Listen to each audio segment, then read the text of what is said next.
Hi, my name is Charles Vickers, and this is my master's project in partial fulfillment of the degree in Master of Education. And I'm going to give you guys a summary of what I've learned through addressing student gaps in self-directed learning. So overall, the problem statement, in order to prepare individuals for the fluid and complex challenges of the modern world, all students should be able to leave their school experience with some sense of self-directed learning readiness. Now, this readiness refers to an individual's ability to assume total responsibility for achieving their learning objectives, and we've deemed it essential if we hope to prepare our students for careers that are constantly changing through emerging technologies, as well as ensuring that they can participate in their civic responsibilities as informed members of their communities. For this project, the objectives and the scope, it was meant to take place throughout a single semester. So the materials that I've designed would be frequently used throughout an 18-week time period. And they were designed so that each unit that a teacher might incorporate naturally, each unit can naturally incorporate these opportunities to improve SDL readiness among all students of various ability levels. And these opportunities may include self-reflection surveys, participation in pre and post-unit assessments in which the students are aware of the progress and the gains that they've made, along with project-based learning resources. And finally, some peer-to-peer feedback opportunities are all designed to improve self-directed learning readiness. So many of the resources created here stemmed from Bandura's social learning theory. He postulated that our ability to not only set learning goals and monitor learning goals, this ability is influenced by our expectations of our own self-efficacy. In other words, how confident we are in our ability to accomplish a particular task or reach a specific goal. That confidence can influence the overall tasks that we will choose to pursue. And without that confidence, we're less likely to engage in self-directed learning. Now, a major component to Bandura's social learning theory is the role of cognitive practices as well in your learning behavior. So while various learning experiences are likely to shape one's behavior and outlook towards future problems, Bandura stresses that one's ability to process those experiences is equally important. So in that view, learning experiences can shape our behavior, while our behavior will predict how we learn from those experiences. Now, before presenting solutions to this problem, I did want to break it down into a couple of smaller chunks. So by beginning with establishing how self-confidence influences self-directed learning, assuming that individuals are quick to try new things when they expect to succeed, Bandura's framework for social learning theory also suggests that students are hesitant to pursue goals in which they fear that they will fail. Therefore, it is important that teachers not only deliver content, but also support students in developing this confidence towards unfamiliar tasks. Now, by acknowledging student perspectives, encouraging effort, celebrating improvement and mastery, teachers can not only fulfill students' psychological need to feel supported, they can also cultivate this healthy sense of self-efficacy among their students, a self-efficacy that will carry them beyond just the challenges that they might experience in the classroom. Additionally, these practices encourage students to become more autonomous in their learning as they begin to see themselves as being more than just receivers of information. Instead, they are able to actually lead it themselves. So while levels of autonomous behavior do naturally tend to vary among students, these behaviors are not necessarily set in stone. So student-centered learning environments which encourage autonomous practices, such as student choice, goal setting, self-regulation, these are more likely to shift an individual's perception over their own education. Another major chunk of this problem that I wanted to break down is establish how feedback can enhance self-regulation and that self-regulated learning behavior.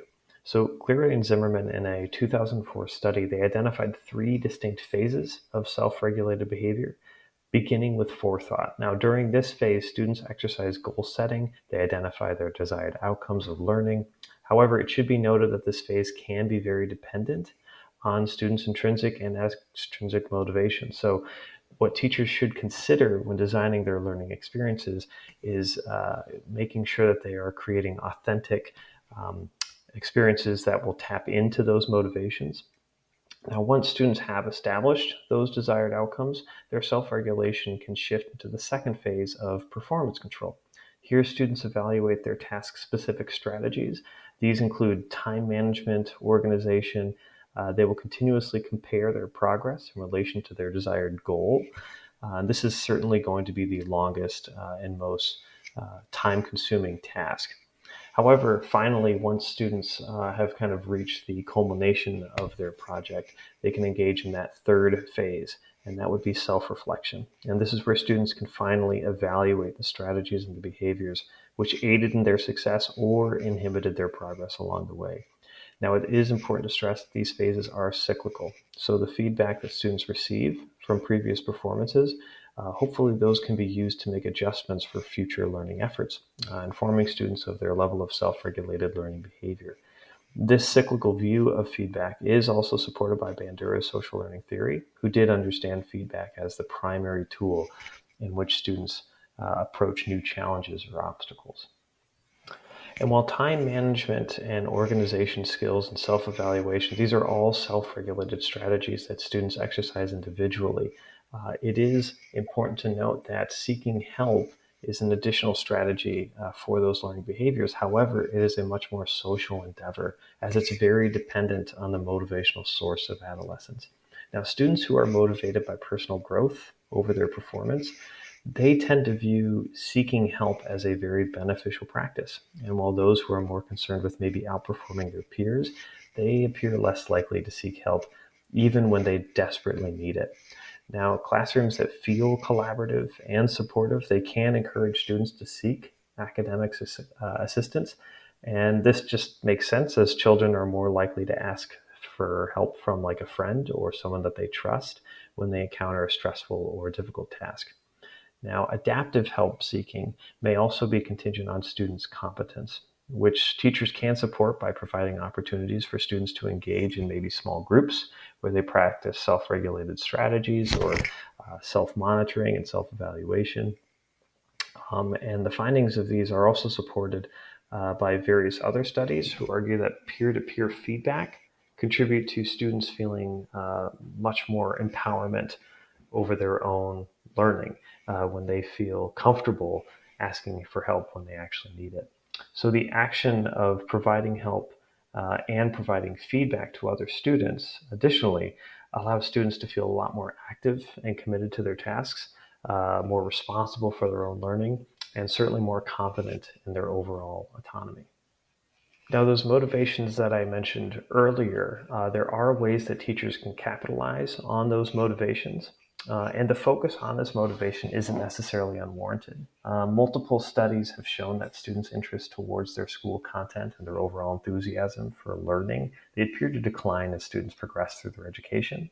This is especially true within science and technology curriculum. Now, contributing factors driving this decline include students feeling unchallenged, maybe bored in the classroom, maybe not having a good sense of how the specific content might prepare them for future careers. The findings are widely supported, and many attribute much of that decline to a handful of factors. Most notably, students report that the emphasis and pressure on test scores or achieving good grades in middle or high school, that can overshadow the joys of learning. And students rarely feel that desired sense of autonomy in those traditional classroom settings in which the stakes feel so high. Now, understanding the motivations behind learning behavior can enlighten our approach to ensure that student engagement, learning, and wellness is ongoing. But focusing on the role of motivation, Ryan and Deci proposed a theory of self determination, and this recognizes the intrinsic motivations and extrinsic motivations of students. Self determination theory suggests that people are more likely to engage in difficult learning tasks if they feel a sense of interest and enjoyment towards their learning. Alternatively, if students find value in a particular task or a particular product, that can also influence their willingness to complete certain activities and maybe overcome certain challenges or setbacks, even when the task itself is unenjoyable. So, to address these gaps in self directed learning and to address some of the issues that I mentioned earlier, the project that I created focuses on three main areas to improve self directed learning readiness. And this includes self reflection activities, open ended and authentic learning opportunities, such as PBL, as well as additional lessons specifically designed for improving the quality of peer feedback, the feedback that students will give to one another.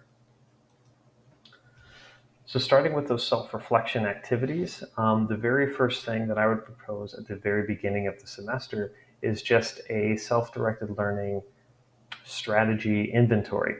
So, this is almost like a pre and a post test that students would take at the bookends of the semester. And they do go through those three phases of feedback that I mentioned earlier, including forethought, um, self regulation and progress monitoring, and finally, self reflection and self evaluation. Now, all of these questions are designed to give students a spectrum of how they would rank their efficiency in each of those strategies that attribute to each of those phases.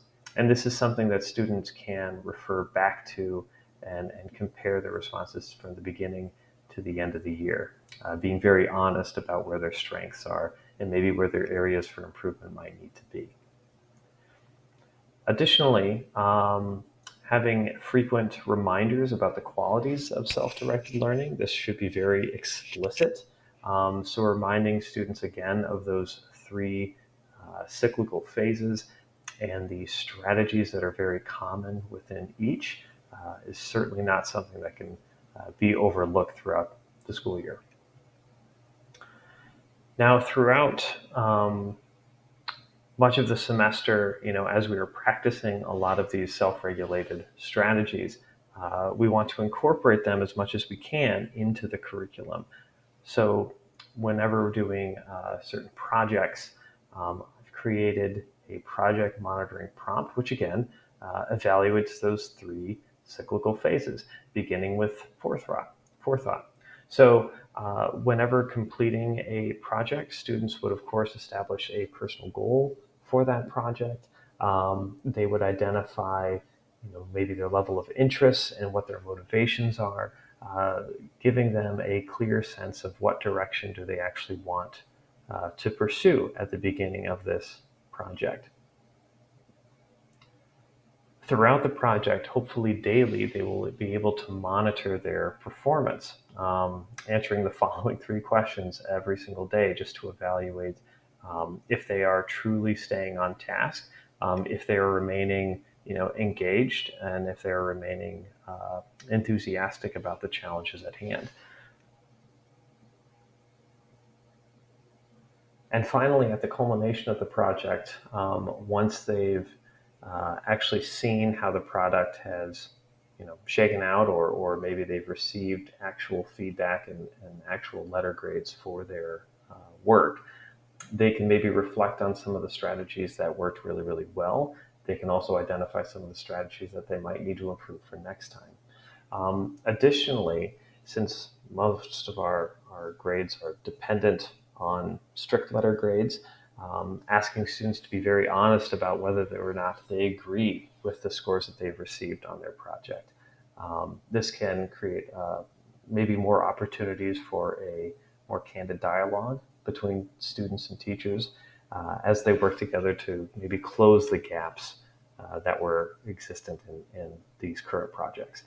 Now, the ones that I've created are tailored towards our 11th grade physics class, so they deal a lot with themes in engineering, but these could, of course, be tailored to accommodate writing projects or anything outside of physics. It doesn't have to be science related.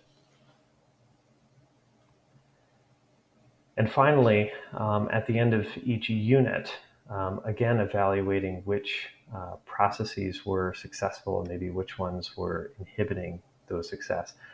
These post-unit self-reflections take into account what students have actually done throughout the entire unit. Now, of course, a lot of our grades are based in a very traditional sense, where they might earn points for homework or tests or quizzes or projects or whatever it might be. And so the post-unit self-reflection asks students to evaluate their their success in each of those categories. Is there an area of the school day that might be a little more challenging to them, or is there a component of their overall grade that is maybe potentially bringing them down, where maybe they're just not focusing on the right pieces?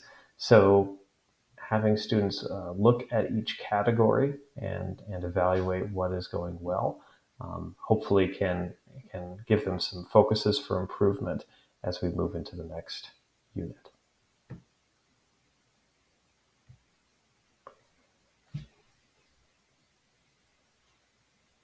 Now, the second component to improve self-directed learning readiness were these open-ended and authentic learning opportunities. So I'm a very big fan of project-based learning.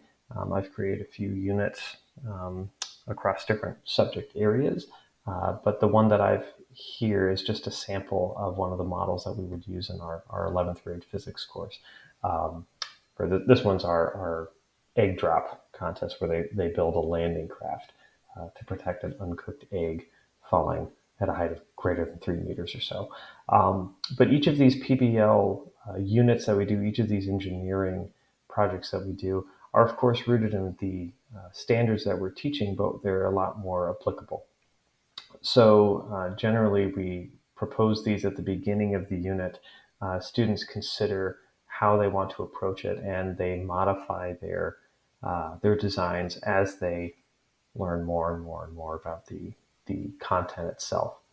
But with all of our PBL units, we do break them down into 3 major parts.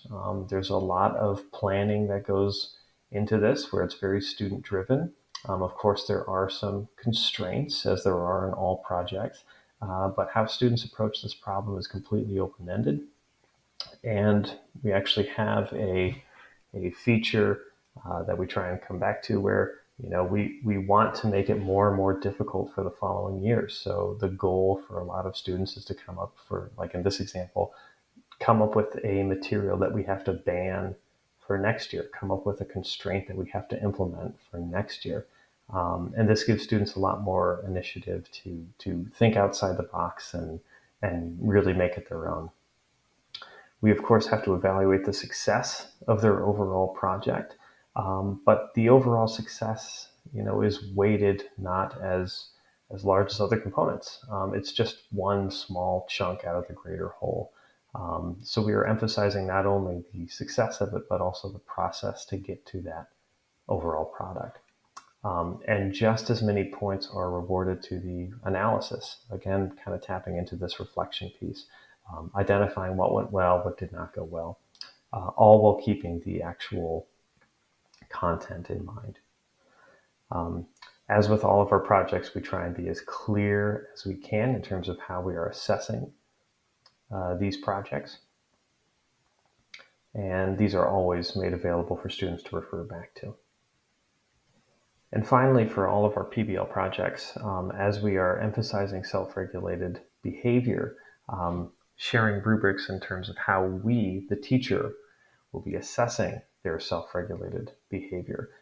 Now, this doesn't have to be a letter grade. This doesn't have to be something that's calculated into their overall grade, but giving them something to follow, giving them an outline of what good regulating behavior looks like through an engineering project, we hope can encourage those self-directed learning strategies, not just through this project, but through future projects as well. And the lessons for improving the quality of peer feedback. Again, peer feedback seems to be a very important influence on how students perceive their own autonomy, how students can build their own efficacy when they are engaging in the learning process of others. So to get students started along this path, we've created a peer feedback lesson in which students practice, literally practice giving quality feedback by keeping it as simple but as concise as possible in terms of, we have three guidelines to remember when providing peer feedback. Number one, feedback must be nice. Number two, be specific. Number three, be helpful. And these 3 points um, come from Austin's Butterfly, a lesson in providing peer feedback.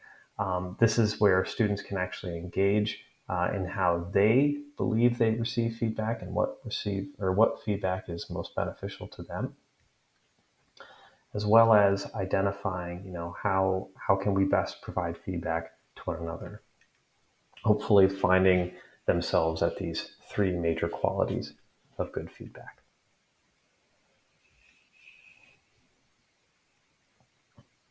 And to assist in some of this peer feedback, we've provided templates that students can use to provide one another that feedback. So this is a very open-ended rubric where students identify the expectations of the feedback that they are providing. And so for our engineering design for the egg drop, for example, if students are evaluating one another's blueprints, they are simply identifying, where did students go above and beyond versus what were some of the areas for improvement. These, of course, can be followed by the rubrics that students were assigned for the engineering project itself. So not only are they holding themselves accountable to these points, they're also trying to hold one another accountable to those points. So each component gives students a little flexibility in offering that feedback where they can, of course, be kind, be specific, and be very helpful. And because peer feedback is something that we want to hit multiple times throughout the year, it's important that teachers can also assess students in terms of the quality of feedback that they are providing to one another.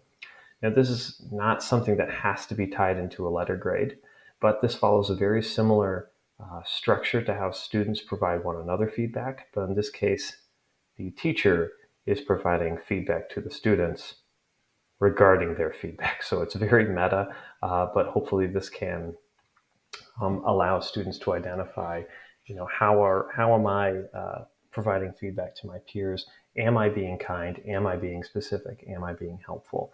And they're receiving, that feedback from the expert in the room, which is the teacher. And that will close us out. So these have been my strategies for addressing student gaps in self-directed learning. Thank you.